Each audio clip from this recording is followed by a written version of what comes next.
Okay, so hey guys, sorry about the short delay there. I'm trying something new with my camera. So I strapped it to my chest so I can use both of my hands. So, it may fall. And this is part 2 of that video from yesterday. Now, I brought my sword today because I explained to someone that I could. Now, I am back to where we were yesterday. Yeah, I am. Now keep in mind, this is not actual wilderness. The wilderness will be much more secluded, less openings like this, less trails, less bent over sticks, and way more vegetation. Vegetation is basically grass, weeds, trees, and such. Sorry, I'm out of breath. So, let's get over to that water vine, which is over there, over here. So, here it is, the water vine.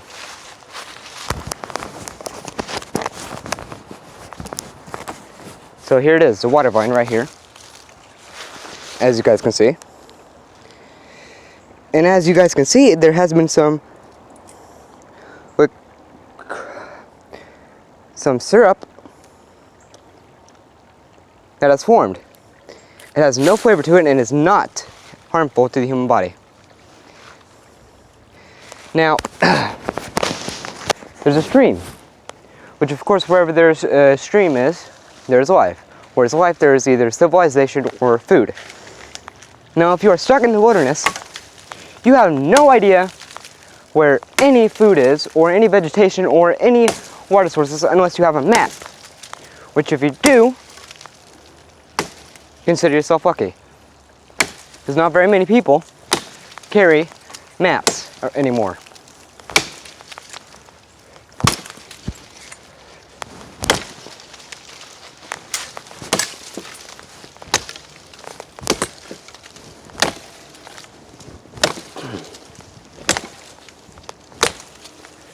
This right here is another water vine, which are actually not that scarce around where I live.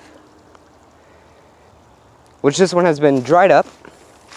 Actually, no, that is sticky because it is syrup.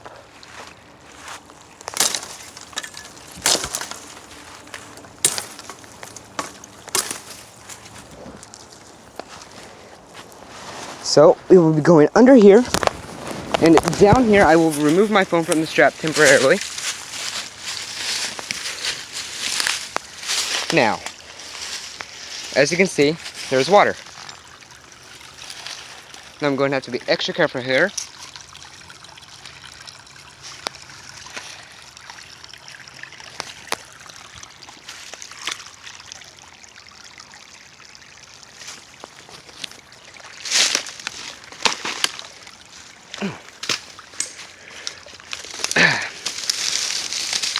So now we are over here where the log, where the water vine was. Now, as you can see in the water, if you can, there are little wakes appearing. Those are water bugs. Water bugs are not harmful, but they do not contain a high source of protein. Which, of course, if you are in a high source, and if you are in a survival situation, you need protein in order to keep yourself going.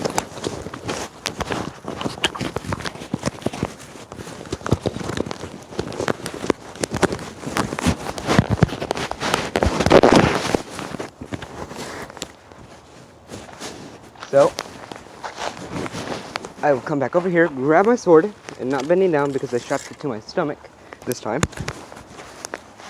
I will try not to tilt the camera that much, but if it does, I apologize. Now, as you can see, there are fish. Fish are one of the creatures that live in water. Now, if you are watching this video, you probably know that already, so congratulations.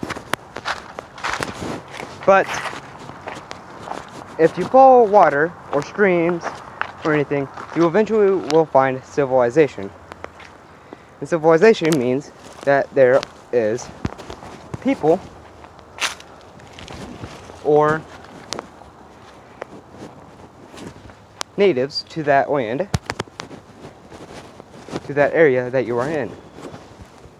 Now, be careful whenever approaching natives, because they are sometimes not as friendly as they are in the movies. Now, I will jump across here.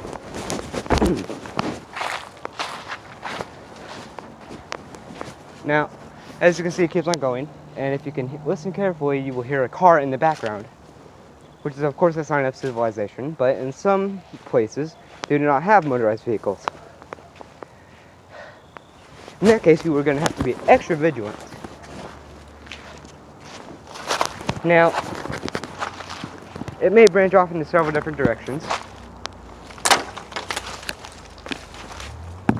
which you would have to be careful, because you could get easily lost among the very several twists and turns. But then again, you might not, because you can see which way the river is flowing. But in some cases, you cannot. So, some of you may be wondering, no, actually no, none of you are wondering this. If you are, then congratulations. So, what if I'm in the forest and I start going in one direction, and then whenever using the sun as a compass, which you can do, very simple, and the sun starts to move, is right above, or the sun goes down and it's dark. Well, there's an easy solution to that. First off, get a knife. Second, you find a branch or a tree that you would note that you pass by and hit it, and do this right here. As you can see, this right here is an indicator that you came by, which will let you know which way, if people are looking for you, which will let them know which way you went. Because that is, of course, not natural. Now, if by any chance you do get lucky and have a cell phone, save that battery. Do not play games on it. Do not just spend time goofing around on it. Of course, you would want to get home as quickly as possible. So use that phone to call for help. If you have no service, then use the battery to start a fire. And if you start a fire, that will create smoke. The smoke will, or above air or around the area, that there's a fire there, and that someone is there. Because a fire cannot start without a source of ignition, and a source of ignition can come from two things: lightning, three things: lightning, the sun, and people. And those three things are common, extremely common. But of course, a lightning strike will not start a fire unless it strikes a certain thing. Now, I will pause the video for a moment and get over there. Whenever I come back, we will be over there. And we are back. We made it over here. And if I did not jump over here, I did not go around, I use this vine here to swing across. It can easily support my weight. Easily. Now, let's say you encounter this. Oh no, I can't see where I'm going. Well, if you have a knife or a machete, you will cut it down to make a trail, which will indicate that someone has been around here. But be aware of your surroundings at all times, because there's no telling if there will be a creature that sneaks up on you, a predator, or anything else. And if a predator does sneak up on you, like a bear, wolf, a snake will typically run from you. But if you will typically not run from you, but if you get too close to it, it will bite. So always be looking down at your feet, but also be looking up and around. So I'm not saying look down at your feet at all times. No, don't do that. That's dumb. You want to be aware of your surroundings by listening.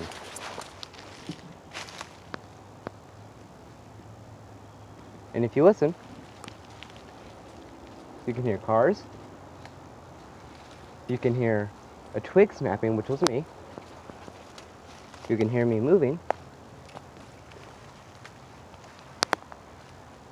And of course you can hear things coming up on you. Now, let's say that you do not have any of these items on you. You are stranded. You lost them all in a crash, on an airplane, or in a boat. Well, you can make some of these items simply by looking around where you are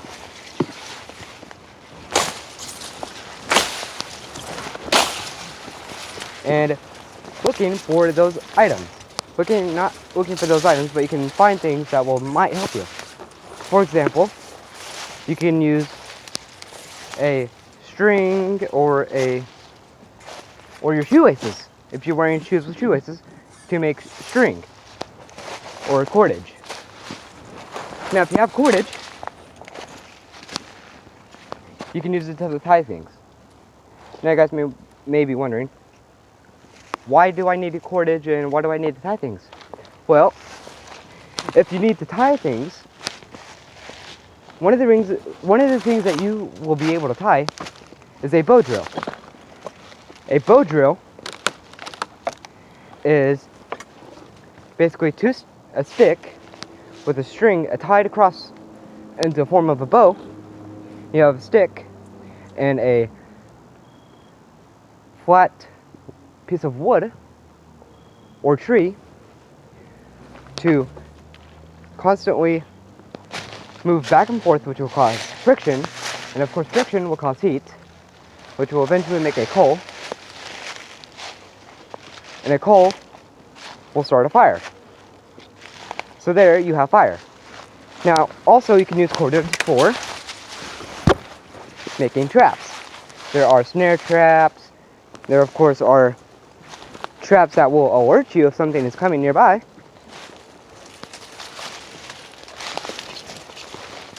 To make sound and noise.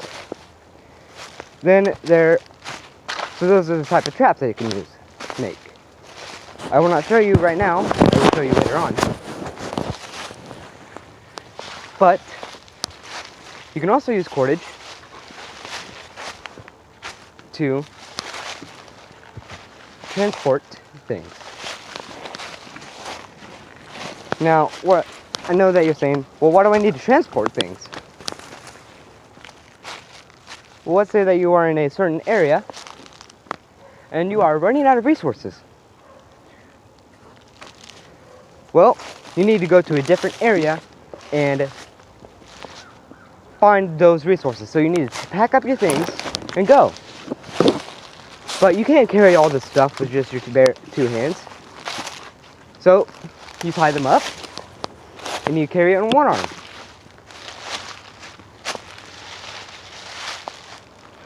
You can also use it to make shelter.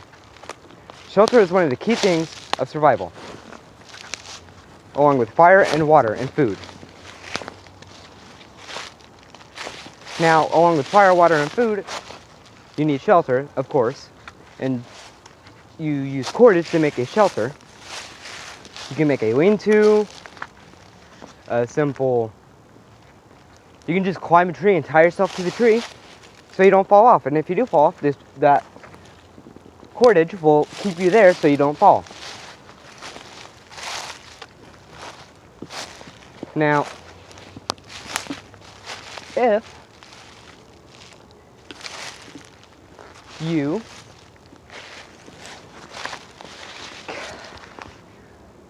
follow these things, you will be able to survive for much longer than normal. You will be able to find help quicker because you will be able to live for longer. And you will be able to go home. And of course, if anything bad happens, at least you have the trail to where you went, to where you were, and such. Now,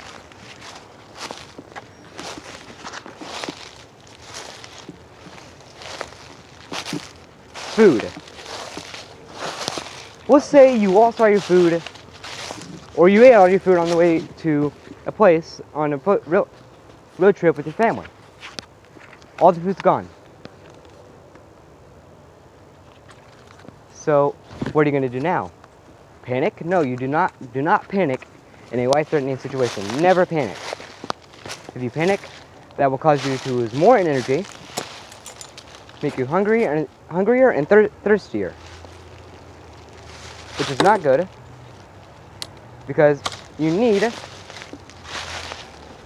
your body needs nutrients in order to operate. Now, where do you find food? You can find food in the water by fishing. You can find food out away from where you crashed by hunting. Or you can find food by scavenging. Now, whenever I say scavenging, most of you are thinking of going to the grocery store and during an apocalyptic situation and looking for food in empty grocery aisles and an empty grocery store. No, you do not have a grocery store near you. You can also find food by looking down at the ground and looking for plants. Some plants are edible. Now those edible plants, I will pause the video until I find one.